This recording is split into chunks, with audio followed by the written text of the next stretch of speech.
Parliament ఎన్నికలపై focus పెట్టిన BJP కసరత్తు వేగవంతం చేస్తోంది. ఎల్లుండి బీజేపీ కేంద్ర ఎన్నికల కమిటీ సమావేశం కానుంది. ఈ సమావేశంలో తెలంగాణ పార్లమెంట్ అభ్యర్థుల ఎంపికపై చర్చించనున్నారు. ఈ సమావేశంలో తెలంగాణ బీజేపీ రాష్ట్ర అధ్యక్షుడు కిషన్ రెడ్డితో పాటు పార్టీ నేతలు లక్ష్మణ్, ఈటెల రాజేందర్, డీకే అరుణ పాల్గొనబోతున్నారు. తెలంగాణకు సంబంధించి 10 మంది లోక్సభ అభ్యర్థులతో మొదటి జాబితా ప్రకటించే అవకాశం కూడా ఉన్నట్లు తెలుస్తోంది. కేంద్ర ఎన్నికల కమిటీ సమావేశం జరగనుండటంతో తెలంగాణలో అమిత్ షా పర్యటన మార్చి 2వ తేదీకి వాయిదా పడింది.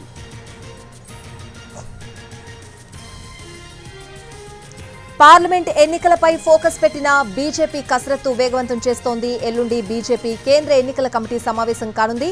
సమావేశానికి సంబంధించిన పూర్తి అప్డేట్స్ అడిగి తెలుసుకుందాం. మా ప్రతినిధి మహేష్ ఉన్నారు. మహేష్, మా పార్టీ బీజేపీ అభ్యర్థులు పార్లమెంట్ అభ్యర్థులకు సంబంధించినటువంటి కసరత్తు ఇప్పటికే రాష్ట్ర ఎన్నికల కమిటీ బీజేపీ రాష్ట్ర ఎన్నికల కమిటీ చేసింది. 17 నియోజకవర్గాలకు సంబంధించి మెజార్టీ స్థానాల్లో అభ్యర్థులకు సంబంధించినటువంటి వడపోత కూడా చేసింది. ఒక్కో స్థానం నుండి 3 లేదా 4 పేర్లతో కూడినటువంటి జాబితాని కేంద్ర కమిటీకి పంపించినటువంటి నేపథ్యం 2-3 సార్లు కూడా రాష్ట్ర బీజేపీ ఎన్నికల కమిటీ సమావేశమైంది.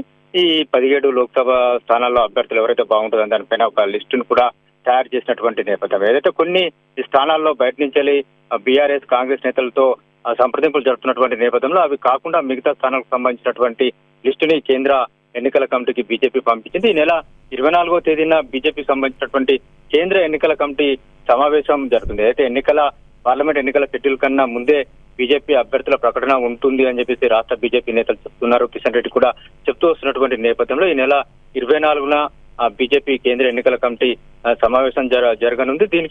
దీంట్లో బీజేపీ లోక్సభ అభ్యర్థులకు సంబంధించినటువంటి వివిధ రాష్ట్రాలకు సంబంధించి లోక్సభ అభ్యర్థులకు సంబంధించినటువంటి ఎంపిక పైన చర్చ సమీక్ష జరగనుంది.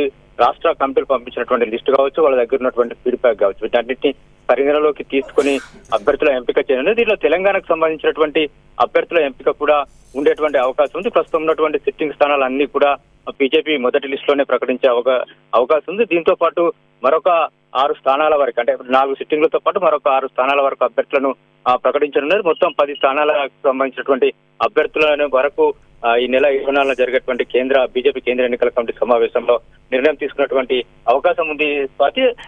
ఈ నేపథ్యంలో ఈ నెల 24న రాష్ట్రంలో జరుగుతున్నటువంటి విజయ సంకల్ప యాత్రల్లో అమిత్ షా పాల్గొనాల్సి ఉంది. కేంద్ర ఎన్నికల కమిటీ సమావేశం ఉన్నటువంటి నేపథ్యంలో అమిత్ షా పర్యటన వాయిదా పడ్డది. మార్చి 2వ తేదీన అనే రాష్ట్రానికి